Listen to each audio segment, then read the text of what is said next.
Hi, my name is John Stevens. I'm a member of the National Cartoonist Society since the 80s, and also just recently a member of the International Brotherhood of Real Beard Santas.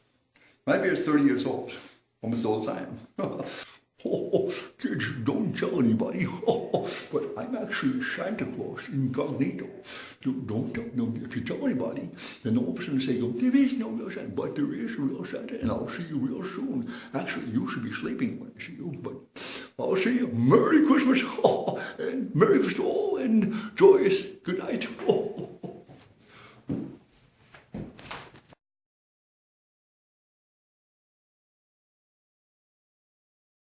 John Stevens. I'm a cartoonist, character, illustrator for almost 50 years. And this is my show that I have at the Artist Collective of Hyde Park in Hyde Park, New York.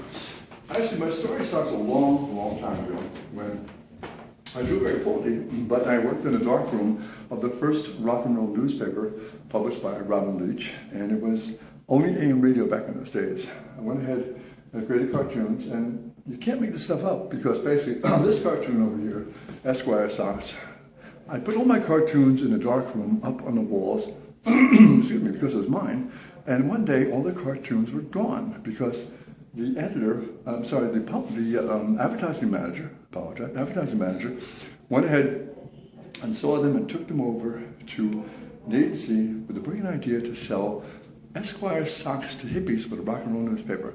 I can't make it up. But 13 years later, MTV came about. I was storyboarding cartoons long before MTV even existed. And I've always been a cartoonist, and one editor named Michelle Ury she saw my work and so on, and I went ahead and I kind of saw that Playboy was doing kind of a takeoff on the underground comics and also the little yellow pages from the 50s that have used as comic strips with the actual artists of the magazine at the time. So what I did was actually I kind of studied that work of Crazy Cat from George Harriman, and I kind of created this idea of kind of chiaroscuro, or in this case, doing an illustration on a board with a Higgins ink and a cocoa pen, and then coming back and scratching back like you did in the 30s and 40s to give you kind of the balance of black and white and gray. So with that, I went ahead and I sent the cartoons to Playboy out of the blue, and one day I received a letter from Michelle Ury saying, I don't know who you are, and I'd like to buy some of your work, and I want to meet you. So I came into New York City with met her at the Playboy offices, and she said, I'm going to buy this and this and this. The first cartoon, comic strip actually, that I had created for Playboy. Well, after finishing with Playboy, basically now I've done theater work, and there was a place called Kenwood Playhouse in New Fairfield, Connecticut, and so I did theater posts for them. Kenwood Sing in the Rain, and then they were taken over by Gateways, Kenwood Playhouse, and I did the other things. This over here, Phantom, is not the Phantom that was done by Andrew Lloyd Webber, but instead it is the Phantom that was done by Arthur Copley and Maury Yeston the other time. And I designed the theater poster based on seeing the shows and seeing the rehearsals and created the idea. I was always intrigued with A Christmas Carol as a child. Scrooge changed so fast from the point of being this miserly man to kind of a person who was giving everything away and being loving. So I went ahead and I created a play called Ghost of Chance. Ghost of Chance was basically a courtroom drama black comedy based on the actual story of Scrooge saying, I've given my money away.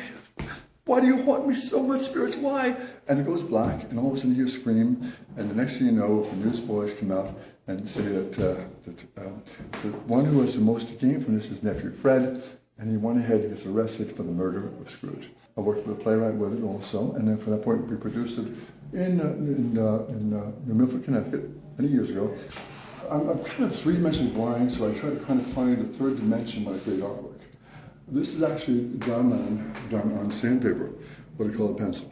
And you start with a thing called substrate of color, therefore it's already there, it has texture, and then from that point you put on your colors and pastels, and also we call it pencils, and you have that. And then from there, these are various prints of just John Lennon, This is John Lennon when he was with Apple. Again, I think I've done for fun of it, but also, again, it's John Lennon. A little different. And then John Lennon, like Will Not Fade Away, John Lennon's at 75.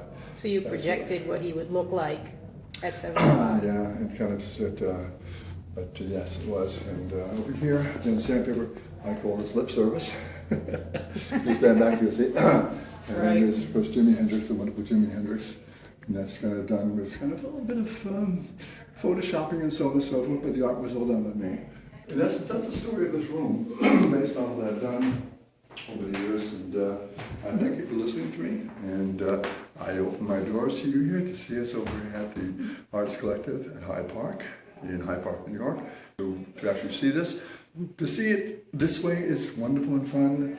To be here to see the artwork and the vision and so on and the stories unfolding, they're very real. Thank you very much and good night.